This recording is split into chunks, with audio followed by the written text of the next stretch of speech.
Hello everybody, welcome to Austin Rusty Bucket. Subscribe to the channel if you're not already and drop a like on this video. I am trying to hit 100k subscribers on the channel by the end of the year, so your subscription would be much appreciated. Also drop a like on this video, only takes 1 second and makes a massive difference. So, this hot takes, I meant to do it yesterday and then my internet was out, so I wasn't able to do so, but it's here now, so here's the video. How healthy a player and a team is also a contributing factor in how good a player and team is. Example, the Nets last year should have won it all had Harden been in shape for NBA basketball. Well, first of all, you should clarify if he had not been injured, because in shape makes it sound like it was his fault. He just had an injury. But I'll say I kind of resent this mindset and always have. Your ability as a basketball player is your ability as a basketball player. Now, when it comes to the value of a player, availability becomes a factor.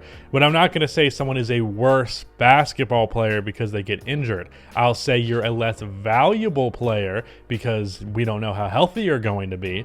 But like Joel Embiid, for example. Joel Embiid is not a worse player because he gets hurt. He's just a less reliable franchise player because he gets hurt a lot. But overall, like, I think it's stupid to say that a team or a player is worse at the game because they get hurt. Less valuable, yes. Worse, no. The Nets will not finish top 4. The Bucks will be the first seed, Sixers second, Heat third, and Bulls fourth. I disagree. I don't think this is impossible. I think it's possible that all these teams finish with a higher seeding.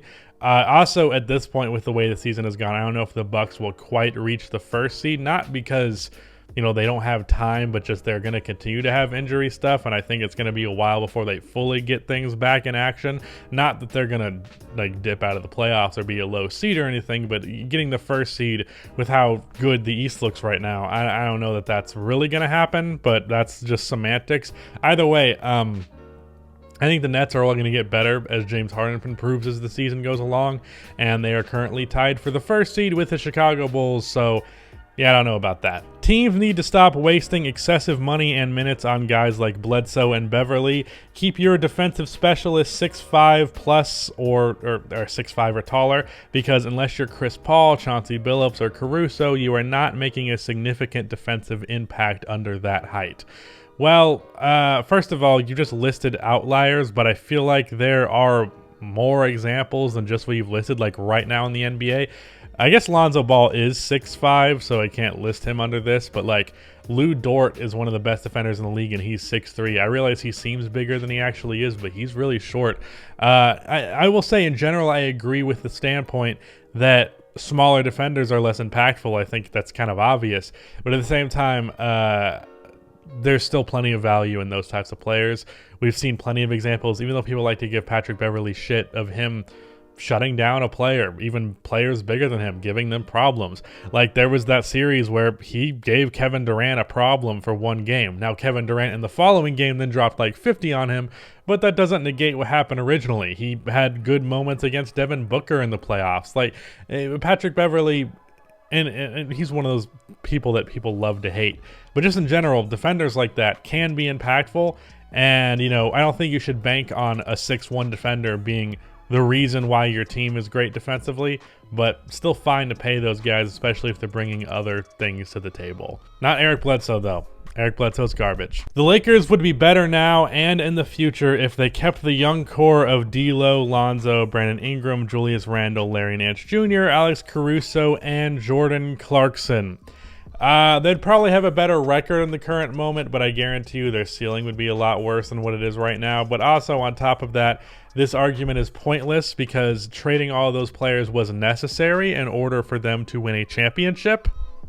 And now that they've won that championship, who cares? Like, if the Lakers don't win another championship for the next however long they have Anthony Davis, at the end of the day, they still got a championship out of that trade, so you do it every time. Like, it's as simple as that. That is the goal in basketball, and if you got a championship, you did the right thing. That's the end of it. No more discussion necessary. And sure, a team of a bunch of players who are like 27 or younger would be better in 5 years than a team of a bunch of 35-year-olds. That's not really saying a whole lot. That's kind of just math. Chicago is going to the finals based off of their defensive and bench depth. Despite what they say, DeMar DeRozan is the true MVP.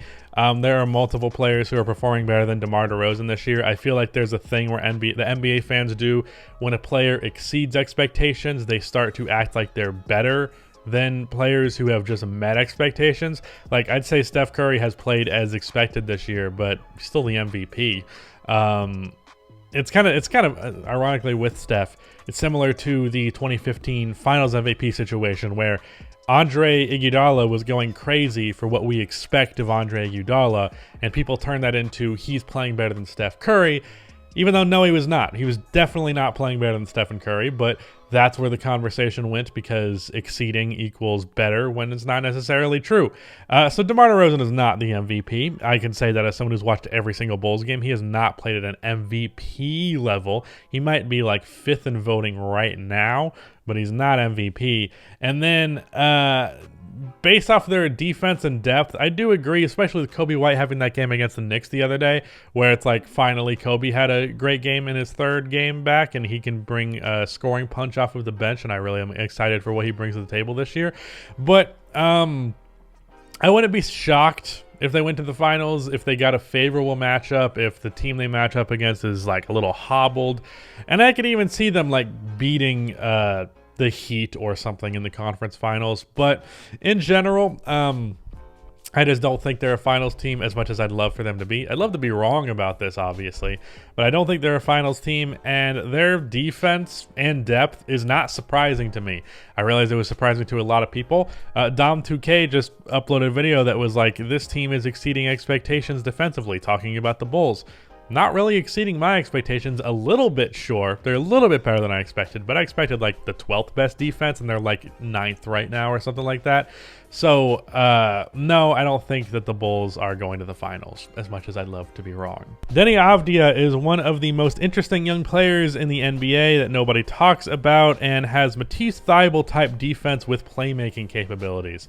Yeah, Deni has been great for the Wizards this year, as his offensive prowess, which is what originally got him hyped going to the draft, has not been really utilized to the extent you might like. Especially in his rookie year, where he was really just more of a spot shooter, even though he's supposed to be a guy who can create off of the dribble occasionally. From what I have seen, it's not been a lot. I've only watched a few Wizards games, but I've also heard a lot of people talking about it. Appears as though Deni has taken a huge leap defensively, and if he can truly be an elite defender, and then the guy's not a bad shooter, not a bad creator one-on-one, and then can play make, you're looking at at the very least, high-value role player, and potentially someone who can bring even more to the table. DeJounte Murray is an all-NBA level player if given a better situation. I would agree if DeJounte Murray was a better scorer. Unfortunately, while he has taken big strides in those areas, his efficiency still has not been the best. He's getting his point production up. He's like 19 points per game right now. But so long as he continues to be not very efficient, not get to the line as much as you would like, be a capable three-point shooter, but still not a good one. His mid-range numbers last I checked were really good, but I haven't looked at them since. But either way, until his scoring efficiency is up, and not only that, but he gets his production from like 18, 19 to like 23, 25 points.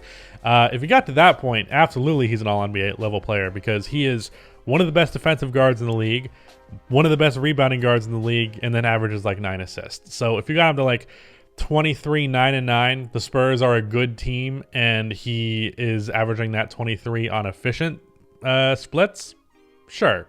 But I think he has some strides before he gets there, so he's not there right now. But I don't think it's impossible that he does get there, and especially if he is on a winning team, he'd get more consideration for something like that. The Suns are coming out of the West again. You know, I don't agree. I would pick the Warriors right now, and still not giving up hope on the Lakers entirely. And if the Nuggets got really healthy, I'd honestly take them over the Suns too. But I do feel like people overlook the Suns quite often. Them making the finals was not a fluke. They absolutely were a finals caliber team last year, and they proved it by making it. And I think they're still a finals caliber team now. Normal followers of mine ignore this now that that's out of the way. I don't care about that, Nick. Luka, Trey, and Ayton will all play on the same team one day, making their own Heatles. Time is a circle. Interesting hypothesis, or prophecy, I guess you could say.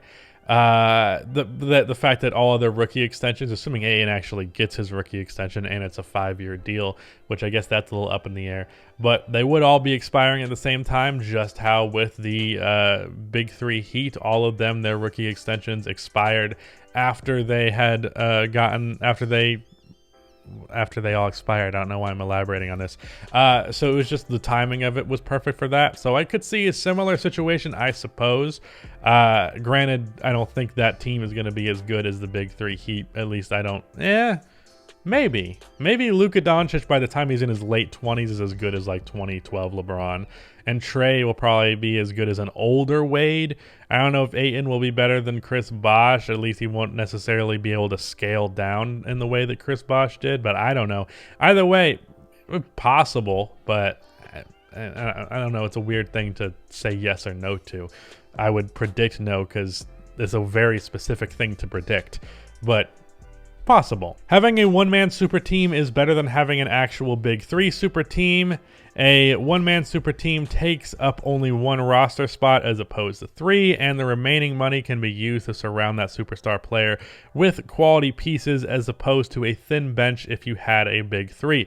Well, first of all, no such thing as a one-player super team, so that's just poor phrasing. Second of all, we have seen this hypothesis be proven wrong time and time again. Bench depth is extremely overrated. Winning it all is most banked upon your superstar level talent, and if you have more of that, your odds of winning are a lot higher. The Golden State Warriors pre-Kevin Durant, crazy bench depth. The Golden State Warriors after Kevin Durant, horrible bench depth, and it was pretty evident which version of that Warriors team was better. So it's pretty simple. Like, the more star power you have, the more likely you are to win. Now, can that be taken to a point where you're just getting star power for the sake of star power, where instead of, let's say, paying Russell Westbrook $44 million, you're instead spreading that type of money across multiple good role players who fit the system? That might be the case, and I think you can just get names for name's sake. But at the same time, this is like too far on the opposite end of the spectrum where you're acting like names are not important, and they absolutely are. But yeah, that was Hot Takes. Goodbye.